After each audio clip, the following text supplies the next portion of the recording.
Question number 37। Cash flow from investing activities और financing निकालनी है। Plant and machinery, non current investments, ये क्या है? Previous year. सबसे पहला स्टेप यही होना चाहिए। नॉन करंट इन्वेस्टमेंट्स 40 से 1 लाख हो गई, बढ़ गई। प्लांट एंड मशीनरी तो हम देखेंगे, उसकी तो एडजस्टमेंट है, स्टार लगा देंगे। एडजस्टमेंट मतलब plant and machinery was sold, तो सेल हुई है, हम उसको देखेंगे क्या हुआ। लैंड एट कॉस्ट 2 लाख से 1 लाख हो गई, तो लैंड गिरी है, देखेंगे क्या होगा। इक्विटी शेयर कैपिटल 20 से 30 लाख हो गए, शेयर्स इशू हुए। 10% प्रेफरेंस शेयर कैपिटल 2 लाख से 1 लाख हो गए, प्रेफरेंस शेयर्स रिडीम हुए।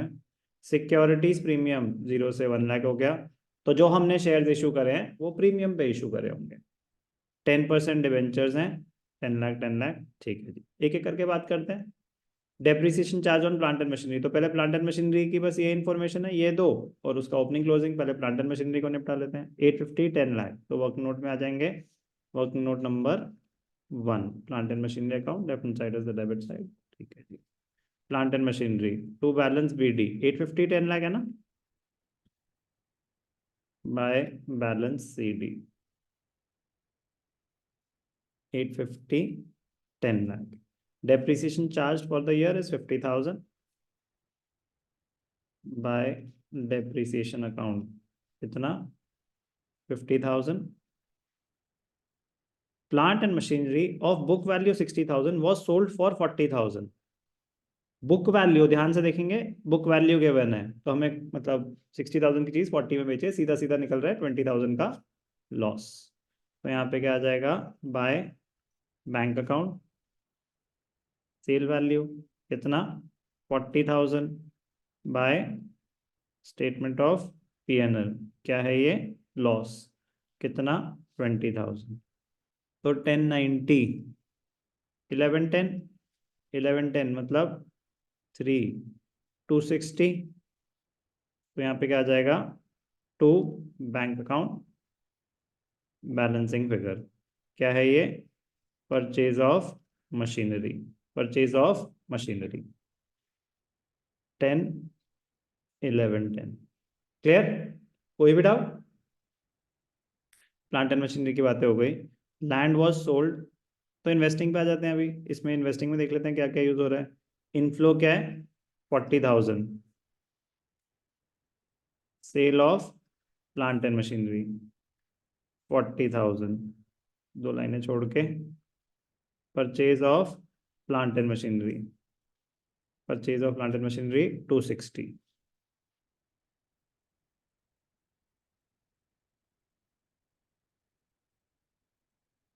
तो ये हो गया। नॉन करंट इन्वेस्टमेंट्स 40 से 1 लाख हो गई, तो आपने और इन्वेस्टमेंट्स करी, आउटफ्लो या inflow? Outflow. Purchase of non current investments लिख सकते हैं, या increase in,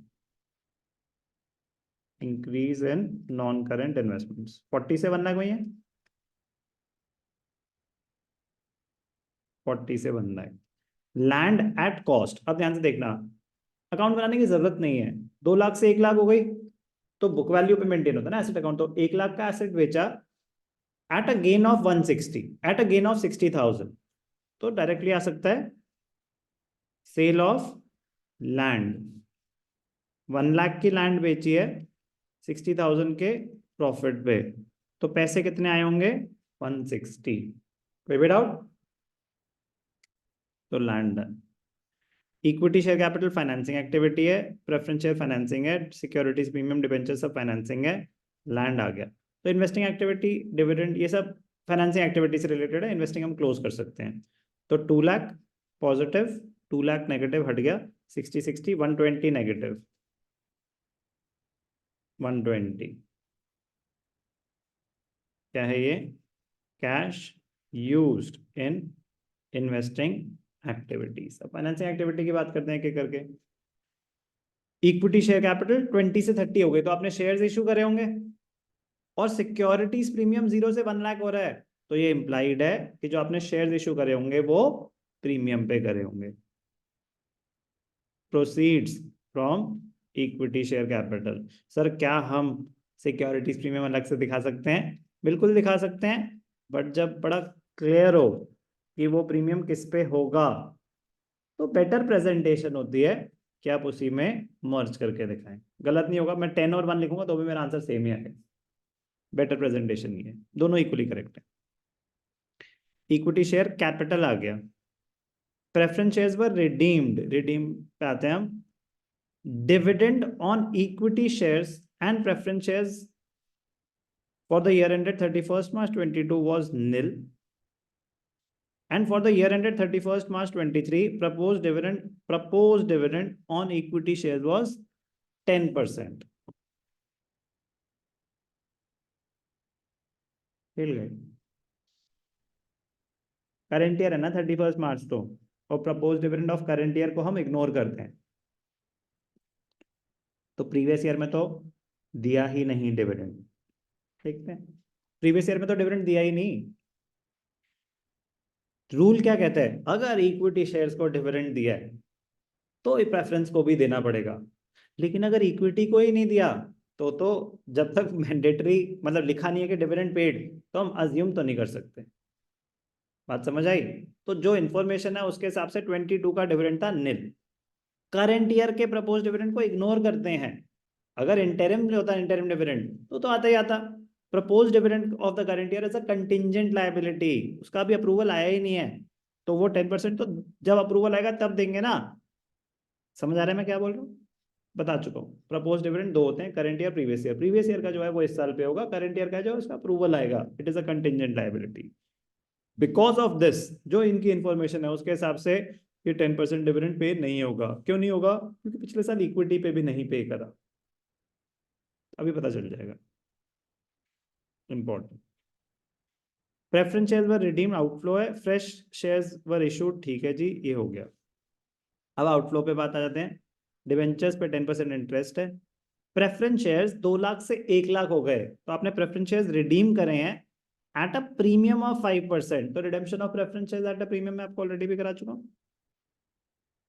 redemption of preference shares,